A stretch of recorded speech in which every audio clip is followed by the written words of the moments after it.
Hello hello पापा जी।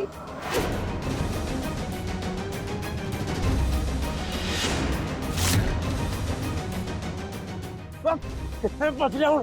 दस की ना तेरा इधर वास्ते कम करता तू बोल। 10 भाजी मारियो ना 10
जोरे वीरे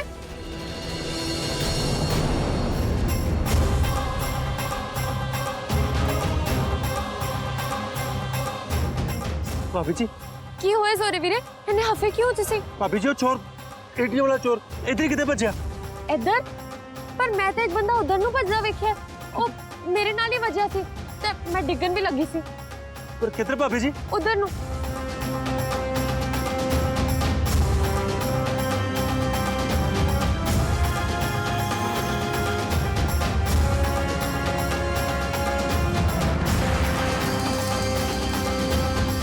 हुने तो मैं तेनू बचा लिया जोरे नु उधर भेजा भज जा इथों।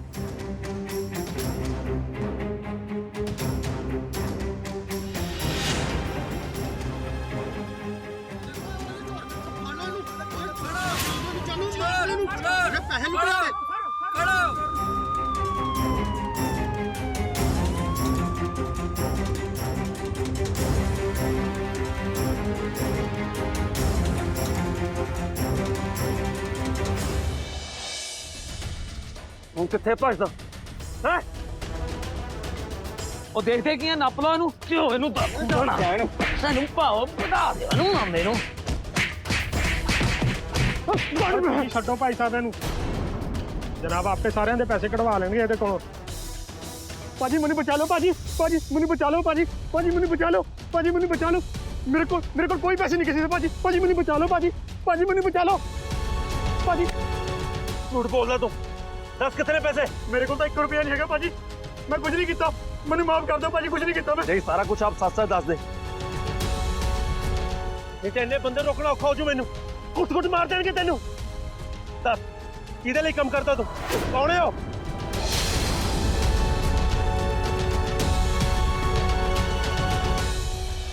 ਮੈਂ ਕੁਝ ਨਹੀਂ ਦੱਸ ਸਕਦਾ ਜੇ ਮੈਂ ਇੱਥੋਂ ਬਚ ਗਿਆ ਤਾਂ ਉਹਨੇ ਮੈਨੂੰ ਮਾਰ ਦੇਣਾ ਉਹ ਬਹੁਤ ਖਤਰਨਾਕ ਹੈ ਜੀ। ਫੜ ਫਿਰ ਇੱਥੇ ਹੁਣੇ ਦੱਸ ਪਿਆ ਇਹਨੂੰ। रुको मीका भाजी इनू कुटन का कोई फायदा नहीं है ये तो छोटा मोटा चोर है गल तो ओदी करो ना जिदे कहते ने सब कुछ किया है।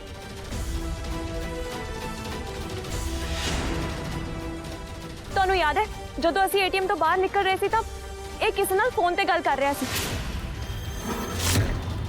तो हो सकता है कि इहदे फोन चों पहला नंबर ओदा ही होवे।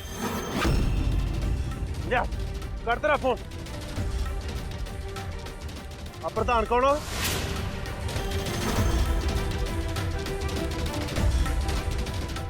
किधर नंबर है? दस कौन है? जरावर जी तुसी इनू की पूछते हो? तुसी कॉल दा करके देखो आप ही पता लग जूगा किदा नंबर है।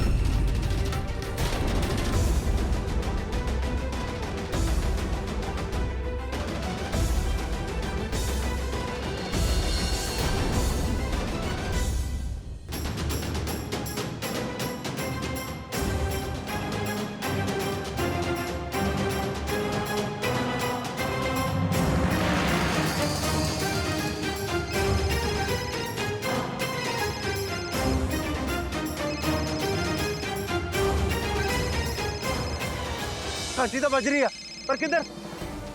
आवाज उधरों आ रही है।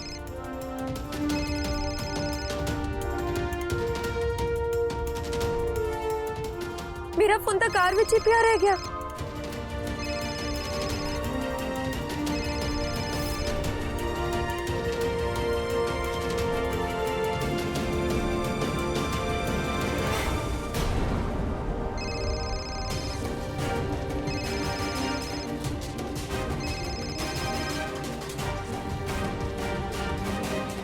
ਇਹ ਤਾਂ ਦਰਾਨੀ ਜੀ ਦੀ ਗੱਡੀ ਹੈ।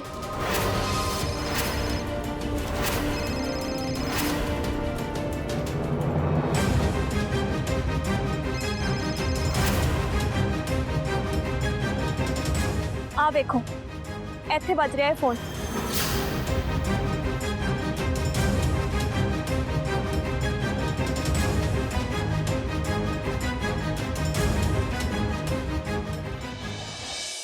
ये किदा फोन है जेठानी जी?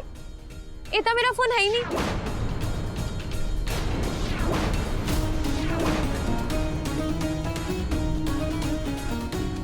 पर दरानी जी मैं तो क्या ही नहीं कि ये फोन तुहाडा है।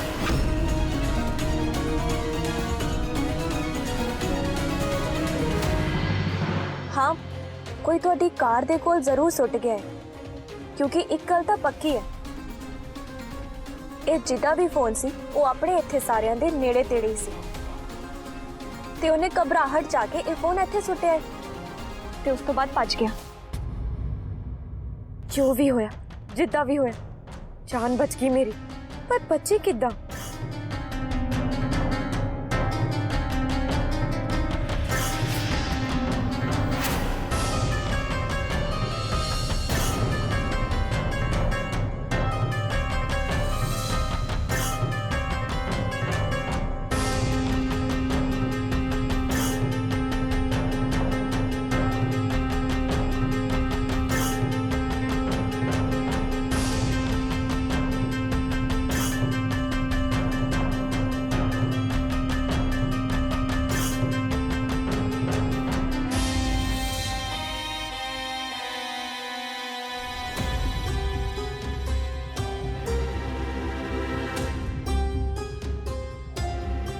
इंस्पेक्टर साहब इदा दे चोर ना बड़े टीठ होंदे ने, इदा नहीं दसना इन्हें कौन है इदा प्यो। तुसी इन्हू थाने ले जाके अपने तरीके नाल पुछियो। जी बीबी प्रधान, ਅਸੀਂ ਉਹਨੇ ਇਹਨੂੰ ਥਾਣੇ ਲੈ ਜਾ ਕੇ ਅੰਦਰ ਮਾਰ ਲਾਂਗੇ। थानेदार साहब ये केस सिर्फ फाइलों च दबिया नहीं रहना चाहिए, असली मुजरम नूं सजा भी होनी चाहिए। यस सर, जय हिंद। ले चलो नूं।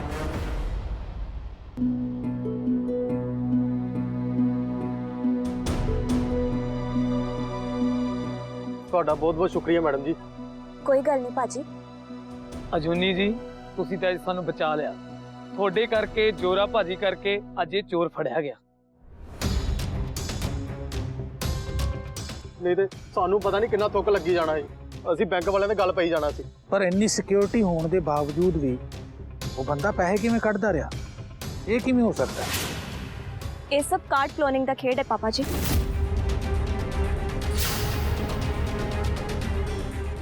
नू जासूस दी बच्ची नू सारा कुछ ही पता होंदा है। मैडम जी वो सानू भी दसो है कि तुसी सारे मेरे नाल एटीएम चलो, मैं थानू उत्थे जाके दसदी हां कि ये काम किद्दां करदा है। ठीक है मैडम जी।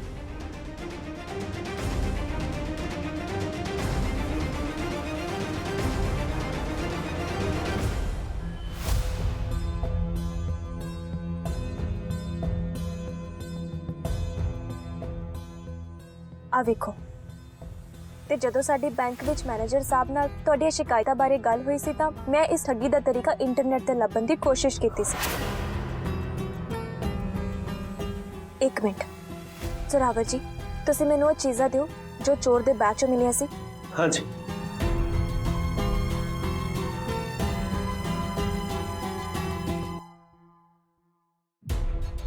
आ वेखो जब तुसी पैसे कढाने हुंदे आ तां तुसी अपना कार्ड एटीएम दे विच पाउंदे हो ऐदा, ते बिल्कुल इस तरह दा कार्ड स्लॉट है जो हैकर तुहाडी मशीन दे ऊपर लगा दिंदा है ताकि तुहाडे कार्ड दी सारी इन्फॉर्मेशन उहदे मैमरी कार्ड विच चली जावे।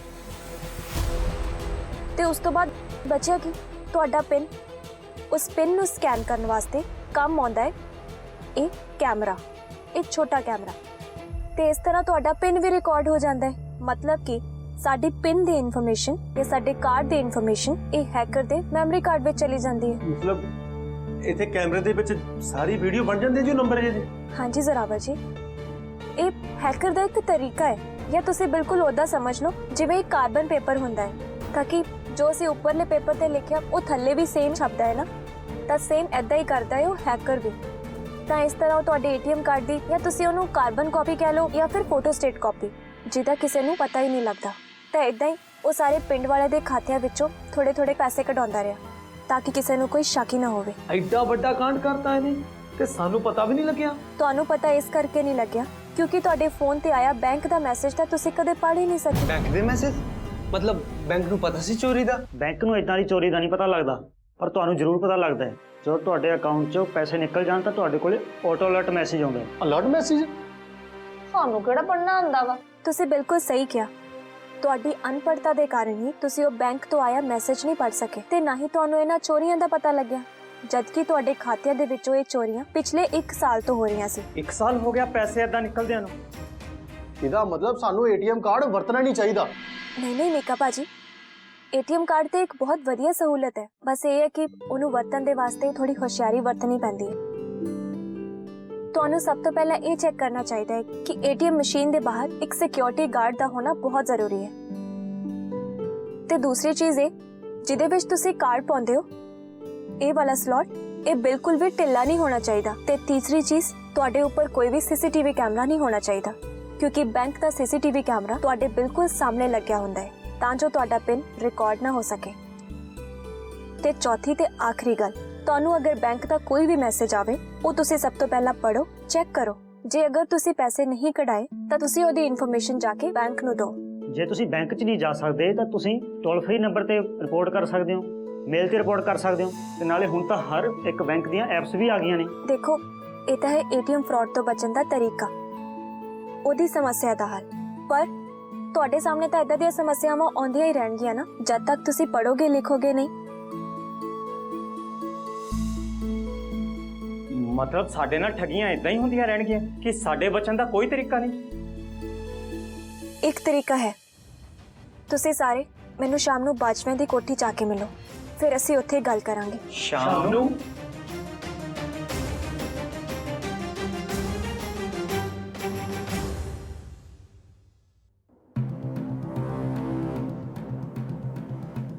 ठप्पा ਕੀ ਹੋਇਆ ਮੇਰੀ ਸਰਕਾਰ?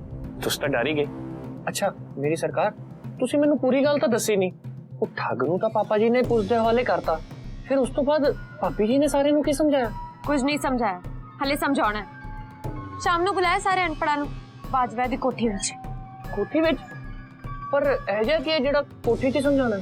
ਤਾਂ ਸ਼ਾਮ ਨੂੰ ਹੀ ਪਤਾ ਲੱਗੂਗਾ ਕੀ ਤਰੀਕਾ ਕੱਢਿਆ ਜਠਾਣੀ ਜੀ ਨੇ ਇਹਨਾਂ ਠੱਗਿਆਂ ਤੋਂ ਬਚਣ ਦਾ। ਬਿਲਕੁਲ ਸਹੀ ਗੱਲ ਹੈ, ਜੇ ਘਰੇ ਬੁਲਾਇਆ ਫਿਰ ਕੋਈ ਨਾ ਕੋਈ ਤਰੀਕਾ ਤਾਂ ਜ਼ਰੂਰ ਹੋ। ਹੁਣ ਮੈਂ ਕੀ ਕਰਦਾ?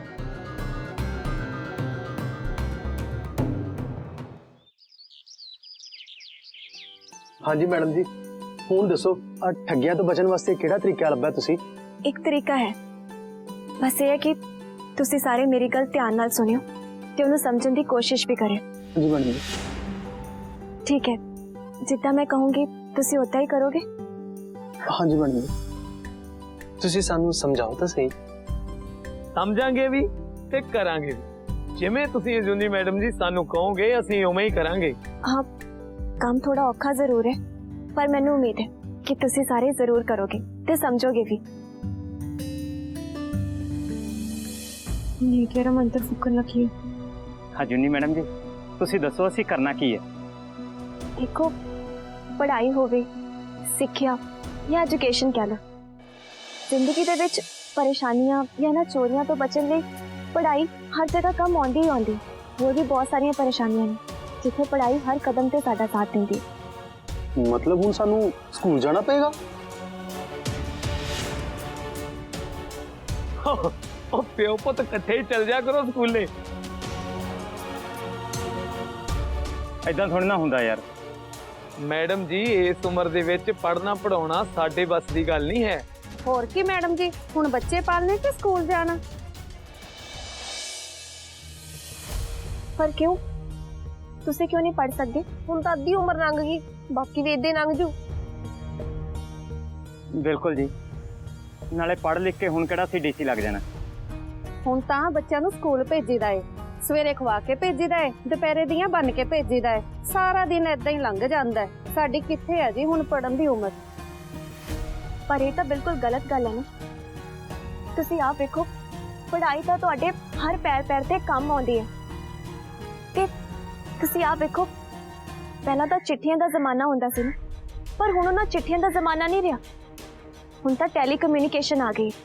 ਲੋਕ ਆਪਣੇ ਭੈਣਾਂ ਭਰਾਵਾਂ ਨਾਲ ਦੂਰ ਬੈਠੇ ਵੀ ਟੈਲੀਕਮਿਊਨੀਕੇਸ਼ਨ ਦੇ ਜ਼ਰੀਏ ਗੱਲਬਾਤ ਕਰ ਸਕਦੇ ਹਨ। ਤੇ ਮੀਕਾ ਭਾਜੀ, ਤੁਸੀਂ ਜਦ ਤੁਸੀਂ ਕਿਸੇ ਦੁਕਾਨ ਤੇ ਸੌਦਾ ਲੈਣ ਜਾਂਦੇ ਹੋ ਤੇ ਤੁਸੀਂ ਦੇਖਦੇ ਹੋ ਕਿ ਉਹਨਾਂ ਡੱਬਿਆਂ ਦੇ ਉੱਪਰ ਕੁਝ ਨਾ ਕੁਝ ਲਿਖਿਆ ਹੁੰਦਾ ਹੈ। ਉਹਨਾਂ ਦੇ ਬਾਰੇ ਸਾਰੀ ਇਨਫੋਰਮੇਸ਼ਨ, ਸਾਰੀ ਜਾਣਕਾਰੀ ਲਿਖੀ ਹੁੰਦੀ ਹੈ, ਉਹਨਾਂ ਦੀ ਐਕਸਪਾਇਰੀ ਡੇਟ ਦੇ ਸਮੇਂ। ਐਕਸਪਾਇਰੀ ਡੇਟ ਦਾ ਮਤਲਬ ਇਹ ਹੈ ਕਿ ਜਦੋਂ ਤੱਕ ਕੋਈ ਚੀਜ਼ ਵਰਤਣਯੋਗ ਹੁੰਦੀ ਹੈ ਉਦੋਂ ਤੱਕ। ਤੇ ਹੋਰ ਮੰਨ ਲਓ ਅਸੀਂ ਕੋਈ ਬੱਸ ਦੀ, ਕੋਈ ਟ੍ਰੇਨ ਦੀ ਟਿਕਟ ਬੁੱਕ ਕਰਾਉਣੀ ਹੈ, ਜੇ ਅਸੀਂ ਕਿਤੇ ਹਸਪੀਟਲ ਜਾਣਾ ਹੈ ਤਾਂ ਉਹਦੀ ਅਪਾਇੰਟਮੈਂਟ ਬੁੱਕ ਕਰਾਉਣੀ ਹੈ ਤਾਂ। ਤੇ ਜਿੱਦਾਂ ਕੋਈ ਬੈਂਕ ਦੇ ਹਿਸਾਬ ਕਿਤਾਬ ਦੀ ਕੋਈ ਲਿਮਿਟ ਚੈੱਕ ਕਰਨੀ ਹੋਵੇ, ਪੜ੍ਹਾਈ ਤਾਂ ਹਰ ਜਗ੍ਹਾ ਕੰਮ ਆਉਂਦੀ ਹੈ ਨਾ। ਤੇ ਤੁਸੀਂ ਵੇਖੋ, ਜ਼ੋਰਾਵਰ ਜੀ ਨੇ ਵੀ ਤਾਂ ਸਕੂਲ ਜਾਣਾ ਸ਼ੁਰੂ ਕਰ ਦਿੱਤਾ ਹੈ ਨਾ। ਭਾਵੇਂ ਥੋੜੀ ਦੇਰ ਨਾਲ ਹੀ ਸਹੀ, ਪਰ ਜਾ ਤਾਂ ਰਹੇ ਨੇ। ਤਾਂ ਤੁਸੀਂ ਸਾਰੇ ਵੀ ਤਾਂ ਸਕੂਲ ਜਾ ਸਕਦੇ ਹੋ ਨਾ। ਪਰ ਮੈਡਮ ਜੀ, ਜੋਰਾ ਭਾਈ ਦੀ ਗੱਲ ਕੁਝ ਹੋਰ ਹੈ। ਪਰ ਕਿਉਂ ਮੀਕਾ ਭਾਜੀ? ਜ਼ੋਰਾਵਰ ਜੀ ਦੀ ਕਿਉਂ ਗੱਲ ਹੋ ਰਹੀ? ਜਦੋਂ ਉਹ ਪੜ ਸਕਦੇ ਨੇ ਤਾਂ ਤੁਸੀਂ ਕਿਉਂ ਨਹੀਂ? ਹਜੂਨੀ ਮੈਡਮ ਜੀ, ਆਹ ਜ਼ੋਰਾ ਭਾਜੀ ਨੂੰ ਕਿਹੜਾ ਘਰ ਦੀ ਕੋਈ ਫਿਕਰ ਹੈ? ਅਸੀਂ ਤਾਂ ਕੰਮ ਕਰਾਂਗੇ ਤਾਂ ਹੀ ਕੁਝ ਖਾਵਾਂਗੇ। ਹਾਂਜੀ ਮੈਡਮ ਜੀ। ਹੋ ਬਾ ਭਰਾਵਾ, ਮੈਨੂੰ ਕੋਈ ਕੰਮ ਕਿਉਂ ਨਹੀਂ? ਸਾਰੀ ਖੇਤੀਬਾੜੀ ਮੈਂ ਇਕੱਲਾ ਸੰਭਾਲਦਾ। ਸਵੇਰੇ ਸਾਜਰੇ ਉੱਠ ਕੇ ਗਰਾਊਂਡ ਜਾਣਾ, ਤੇ ਫਿਰ ਵੀ ਤਾਂ ਮੈਂ ਪੜ੍ਹਨ ਲੱਗ ਗਿਆ ਨਾ ਯਾਰ। ਮੇਰੀ ਸੱਸ ਨੇ ਤਾਂ ਮੈਨੂੰ ਘਰੋਂ ਨਹੀਂ ਹਿੱਲਣ ਦੇਣਾ। ਹਿੱਲ ਕੇ ਸਰਦਾ ਵੀ ਕਿੱਥੇ ਹੈ ਭੈਣੇ? ਜਿਹੜਾ ਸ਼ਰੀਕਾਂ ਨੇ ਹੱਸਣਾ ਉਹ ਵੱਖਰਾ।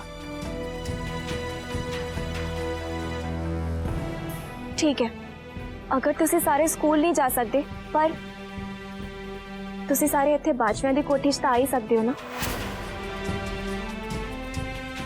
ਤੁਸੀਂ ਸਾਰੇ ਇੱਥੇ ਆਓਗੇ ਤਾਂ ਮੈਂ ਤੁਹਾਨੂੰ ਪੜਾਉਂਗੀ।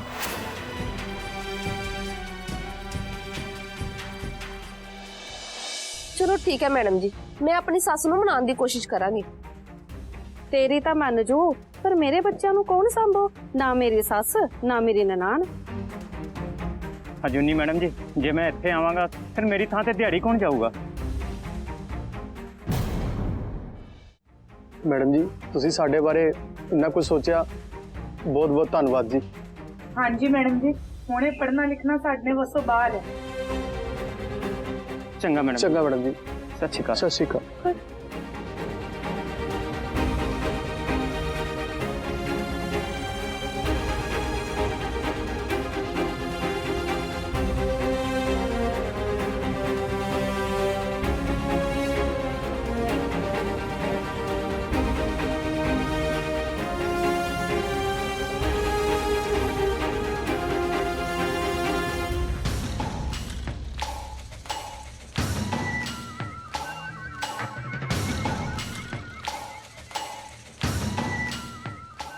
ਅੱਜ ਤਾਂ ਇਹਨੇ ਮੇਰਾ ਏਟੀਐਮ ਵਾਲਾ ਕੰਮ ਖਰਾਬ ਕਰ ਦਿੱਤਾ ਹੈ, ਪਰ ਜੇ ਇਹ ਪਿੰਡ ਵਾਲਿਆਂ ਨੂੰ ਪੜਾਉਣ 'ਚ ਆ ਗਈ ਤਾਂ ਮੇਰੇ ਤਾਂ ਸਾਰੇ ਪਲਾਨ ਫੇਲ ਹੋ ਜਾਣਗੇ। ਮੈਨੂੰ ਕੁਝ ਨਾ ਕੁਝ ਕਰਨਾ ਪੈਣਾ।